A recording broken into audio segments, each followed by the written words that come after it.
నమస్తే, welcome to Leo. Anchor శ్యామలాకి రోజా ఏం చేస్తుందో తెలీదా? అయితే హిందువులందరినీ కూడా కించపరుస్తూ కుంభమేళకి వెళ్ళినటువంటి నారా లోకేష్ గారు కావచ్చు, అదేవిధంగా సనాతన ధర్మం పాటిస్తూ పవన్ కళ్యాణ్ గారు ఏదైతే దేవాలయాలు చూస్తున్నారో దాన్ని కూడా తప్పడుతూ మాట్లాడినటువంటి ఒక యాంకర్ శ్యామల ఈరోజు మరి రోజా రంగులు వేసుకొని మరి అందరికీ ఫ్లయింగ్ కిస్లు ఇస్తూ ఒక షోలో పార్టిసిపేట్ చేస్తున్నారు. అయితే ప్రతిపక్ష హోదా కింద అయితే 39% మీకు ఓటు శాతం ఉందని చెప్పుకుంటున్న వాళ్ళని మీరు గాలికి వదిలేశారా అని ఏపీ ప్రజలు అడుగుతున్నారు. అయితే దీని గురించి మనతో మాట్లాడటానికి సూర్యదేవ్ లత గారు ఉన్నారు, వారిని అడిగి తెలుసుకుందాం. మేడం నమస్తే. నమస్తే. ఆర్కే రోజా ఇప్పుడు చూస్తే జబర్దస్త్ మరి అంగీకరించలేదేమో తెలియదు, ఎందుకంటే గతంలో రామోజీరావుని కావచ్చు ఈటీవీకి సంబంధించినటువంటి వాళ్ళ మీద దూషించడం కానీ ఇవన్నీ చూస్తూ వస్తున్నాం. అయితే ఇప్పుడు జబర్దస్త్ అంగీకరించలేదని చెప్పేసి తన వృత్తి అయినటువంటి ఒక రాజకీయాలు పక్కన పెట్టి ప్రవృత్తి అయినటువంటి ఒక మళ్ళీ మొహానికి రంగులు వేసుకోవడం కావచ్చు, ఫ్లయింగ్ కిస్లు ఇస్తూ ఆవిడ ఒక షో అయితే స్టార్ట్ చేసింది. సో ఇప్పుడు ఈ షోకి సంబంధించి ఏపీ ప్రజలందరూ కూడా ఏమడుగుతున్నారంటే, నిజంగా ప్రతిపక్ష హోదా ఇస్తే కానీ నేను అసెంబ్లీకి రానని చెప్పి మొరపెట్టేసి అసెంబ్లీ నుంచి వెళ్ళిపోయినటువంటి జగన్ని విమర్శిస్తున్నారు. బొత్స సత్యనారాయణ నారా లోకేష్ గారి యొక్క మాటలకి తట్టుకోలేక కౌన్సిల్ నుంచి కూడా బొత్స సత్యనారాయణ వెళ్ళిపోయాడు.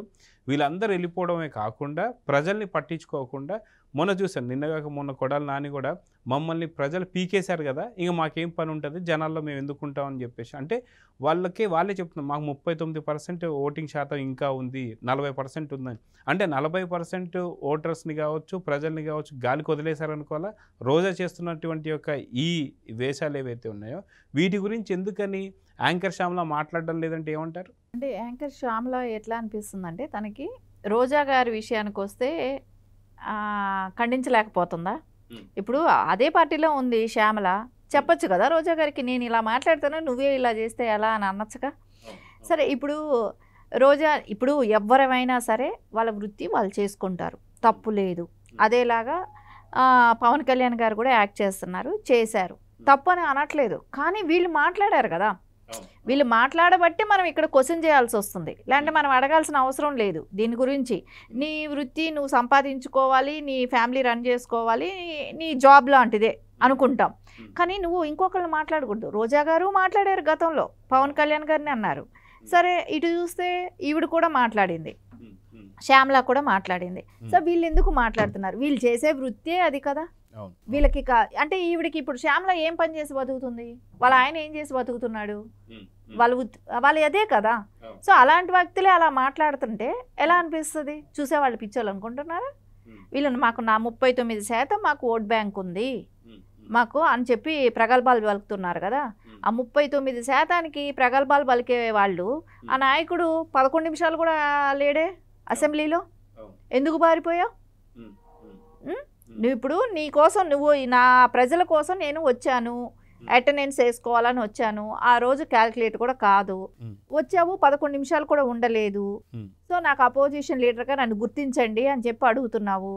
అడిగి అంటే గవర్నర్ ప్రసంగం అప్పుడే మీరు స్లోగన్స్ ఇచ్చుకుంటా వెళ్ళిపోయావు. అంటే ఒక గవర్నర్కి వాల్యూ లేదు.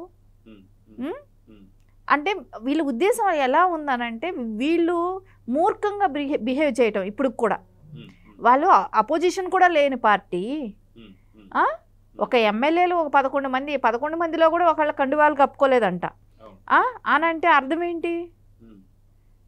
వాళ్ళల్లో కూడా ఇంకా స్థిరంగా ఎంతమంది ఉన్నారో కూడా తెలియలేదు. అలాంటి వ్యక్తులు వీళ్ళు ఈ రోజున నాకు 39% ఉంది 39% ఉందని వీళ్ళు చెప్పుకోవటమే. వీళ్ళు ఏ రకంగా ప్రజలకి దగ్గరగా ఉన్నారు, ప్రజలు బాగోగులు చూస్తున్నారా? అంత కాకపోతే విజయవాడలో మొన్న ఫ్లడ్స్ వచ్చినప్పుడు ₹1 ఇస్తామని చెప్పి వెళ్ళిన వాళ్ళు ఎక్కడిచ్చారు? ఏమైనా వాళ్ళకి ప్రజలకి ఇచ్చారా? అంటే వెళ్ళి పరామర్శించింది కూడా అరగంట లేదు.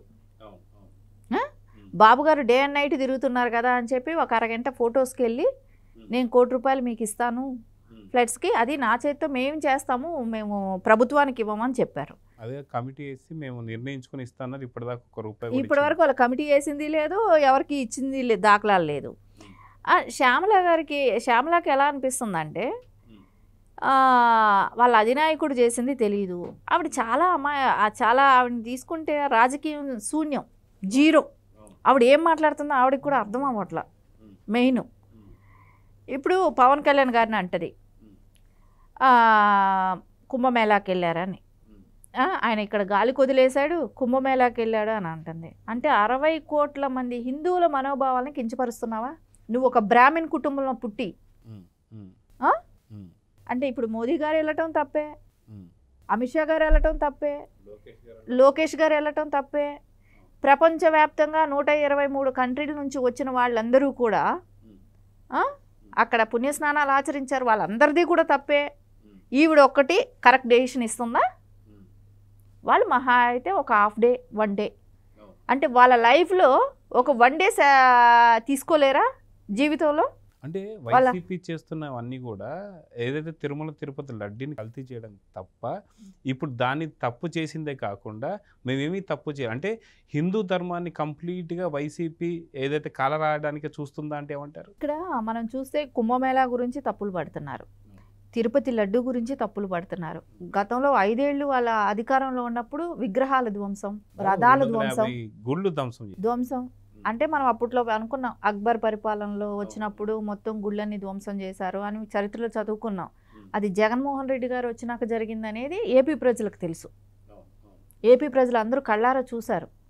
ఆ మతాన్ని ఏ రకంగా హిందూ మతం అనేది ఉండకూడదు అనే ఒక ఆలోచన. ఎందుకంటే తిరుపతిలో అన్యమతస్థులకు అందరికీ ఉద్యోగాలు ఇవ్వటమే కానివ్వండి, అక్కడ బస్ టికెట్ల మీద కూడా వాళ్ళు ప్రచారాలు చేసుకోవాలంటమే కానివ్వండి, ఇవన్నీ చూస్తే హిందూ మతం మీద ఒక దాడి చేయాలనేటట్టే జగన్మోహన్ రెడ్డి 5 ఏళ్ళు కూడా నడిచింది. రథాలను తగలపెట్టడం, ఎవరైనా నోరు తెరిచి అడిగితే వాళ్ళని ఇబ్బందులు పెట్టడం, అంటే ఇక్కడ ఎట్లాగా కంప్లీట్గా వాళ్ళ ఆలోచన విధానం ఏంటంటే హిందూ మతాన్ని భూస్థాపితం చేయాలి అనేదానికి తోడే ఈ శ్యామల లాంటి వాళ్ళు కొంతమందిని అదే హిందువులతోనే హిందువుల కళ్ళు పొడిపిస్తున్నారు జగన్మోహన్ రెడ్డి గారు. ఇక్కడ ఆయన చాలా తెలివిగా ఏ అయితే హిందూ మతంలో ఉన్నారో వాళ్ళతోనే హిందువుల కళ్ళు పొడిపిస్తున్నారు. వీళ్ళు బుద్ధి లేని వాళ్ళు దాని గురించి మాట్లాడుతున్నారు. అసలు కుంభమేళాకి వెళ్ళటం తప్పని మాట్లాడే లీడర్ని మనం ఎక్కడైనా చూసామా? ఎవరైనా నోరెత్తి మాట్లాడగలిగే సాహసం చేయగలుగుతారా? ఇది ఒక హిందూ కంట్రీ, ఒక భారతదేశం. ఇలాంటి భారతదేశంలో మీరు పుణ్యస్నానాలకు వెళ్ళారు తప్పు అని ఖండించడం అనేది ఎంత బ్లెండర్ మిస్టేక్ చేసింది తను. అయితే వైజాగ్లో ఒక స్వామీజీ ద్వారా హిందూయిజంలోకి దిగానని చెప్పేసి అప్పట్లో ఉన్నటువంటి ఒక మోడీ గారిని కూడా మోసం చేసి మరి పరిపూర్ణానంద స్వామికి సంబంధించిన విజువల్స్ మనం అప్పట్లో చూసాం. నిజంగా జగన్ హిందూగా కన్వర్ట్ అయ్యి ఉంటే ఎందుకని ఈరోజు పుణ్యస్నానం చేయలేదు అని చెప్పేసి అంటే ఏమంటారు? నిజంగా వాళ్ళు హిందువుల్ని నిజంగా కాల రాయడం లేదు అని చెప్పేసి అనుకుంటే నిజంగా వాళ్ళు ఈ 144 ఏళ్ళకు ఒకసారి వచ్చేటువంటి ఈ యొక్క మహాకుంభమేళకి జగన్ నిజంగా వెళ్ళేవాడు కదా.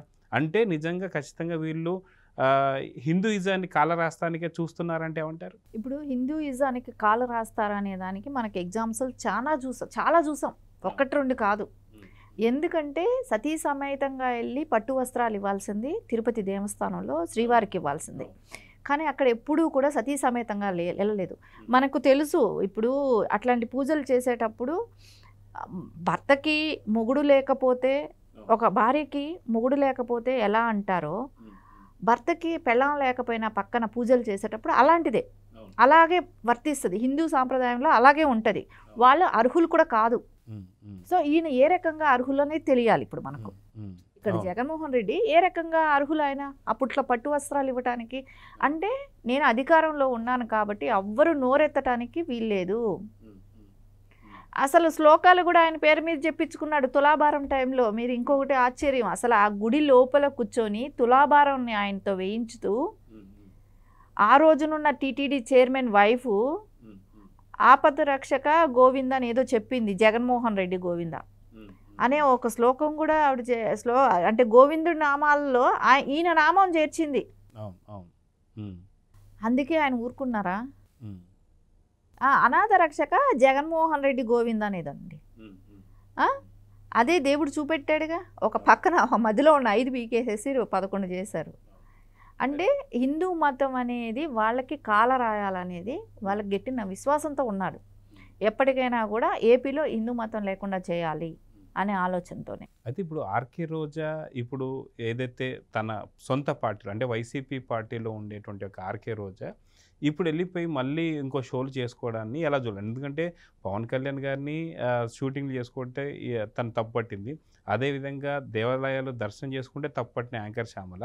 నారా లోకేష్ గారు మహాకుంభమేళకి వెళ్తే తప్పు పెట్టినటువంటి ఒక యాంకర్ శ్యామలకి ఇప్పుడు నిజంగా ఆర్కే రోజా కనిపించడం లేదా? ఎందుకని ఆర్కే రోజా మీద విమర్శలు చేస్తలేదంటే ఏం చెప్తారు? ఇప్పుడు ఆవిడికి అంత దమ్ము ధైర్యం ఉండలేదు. శ్యామలకి రోజాని మాట్లాడే ధైర్యం లేదు. ఇంటర్నల్గా నేను చెప్పేది, మనకు బయట బహిరంగ కథ పక్కన పెట్టి, ఎందుకంటే ఈవిడ వాగే వాగుడికి వాళ్ళ పార్టీలోనే జరుగుతుంది కాబట్టి ఈ శ్యామలనే వాళ్ళకి ఇంటిమేషన్ అనేది ఎల్లుండాలి. సో అంత ధైర్యం అయితే చేయలేదు శ్యామలకు, ఆ ధైర్యం లేదు. సరే ఇవన్నీ జరుగుతున్నాయంటే ఇప్పుడు రోజా గారు గతంలో చేశారు. గతంలో ఆవిడ 2 టర్మ్స్ ఎమ్మెల్యే ఉన్నప్పుడు కూడా ఆవిడ జబర్దస్త్ షోలోకి వెళ్ళింది. ఇప్పుడు ఈ రోజున ఈనాడులోనే కదా జబర్దస్త్ వస్తుంది. సో ఆ షోకి ఎందుకు అడుగు పెట్టలేకపోతుంది? ఇప్పుడు జీ తెలుగుకో దీనికో వెళ్ళింది.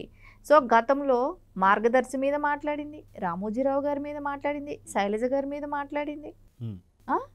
ఇంత అంటే వాళ్ళందరినీ మార్గదర్శి కానివ్వండి ఇవన్నీ కూడా ఫ్రాడ్ అని చెప్పి నిరూపించాలని చెప్పి కక్షపూరితకంగా రామోజీరావు గారిని కూడా అరెస్ట్ చేయాలనే దానికి చాలా రకాల కుటిల ప్రయత్నాలు ఈవిడ నోరు మాట్లాడింది.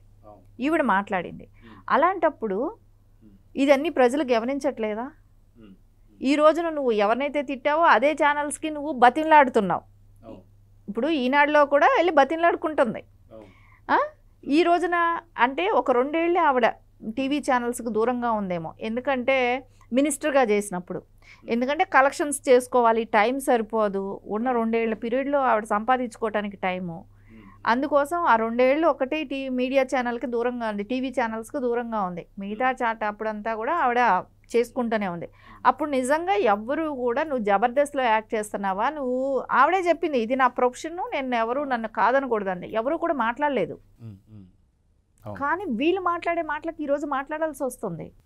అంటే ఈరోజు నీ నియోజకవర్గ ప్రజల్ని గాలికి వదిలేసావా? అంతే కదా, గాలికి వదిలేసి ఇక్కడికి వచ్చినట్టే కనపడుతుంది.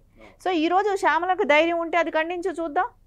అంటే నీకు తెలిసిన వాళ్ళు నీ పార్టీ వాళ్ళు చేస్తే తప్పు లేదు, నువ్వు అవతల పార్టీ మీద మాట్లాడేటప్పుడు ఒళ్ళు దగ్గర పెట్టుకొని మాట్లాడటం మంచిది. నోటుకు వచ్చినంత మాట్లాడితే పరిస్థితులు చూస్తున్నాం. ఎందుకంటే అధికారం ఉంది కదా అని రెచ్చిపోతే మళ్ళీ పరిస్థితులు నెక్స్ట్ ఎట్లా ఉంటాయనేది అందరికీ తెలిసిన విషయమే. సబ్జెక్ట్ ఉంటే సబ్జెక్ట్ మీద మాట్లాడు, లేకపోతే నోటుకు వచ్చినట్టు మాట్లాడితే ఎవరు కూడా ఉపేక్షించరు. ముందు శ్యామల నోరు అదుపులో పెట్టుకుంటే బెటర్. ఏం మాట్లాడుతున్నావు, ఎవరిని మాట్లాడుతున్నావు, ఎందుకు మాట్లాడుతున్నావు, సో కరెక్ట్ రీజన్ చెప్పగలగాలి. ఆ రీజన్ చెప్పలేకుండా నోటుకొచ్చినట్టు మాట్లాడటం అనేది అయితే కరెక్ట్ కాదు కదా. సో చూద్దామని ఖచ్చితంగా యాంకర్ శ్యామల రోజాపై ఏం విమర్శిస్తుంది, దీని గురించి ఏం మాట్లాడుతుందో చూద్దాం మరి. నమస్తే.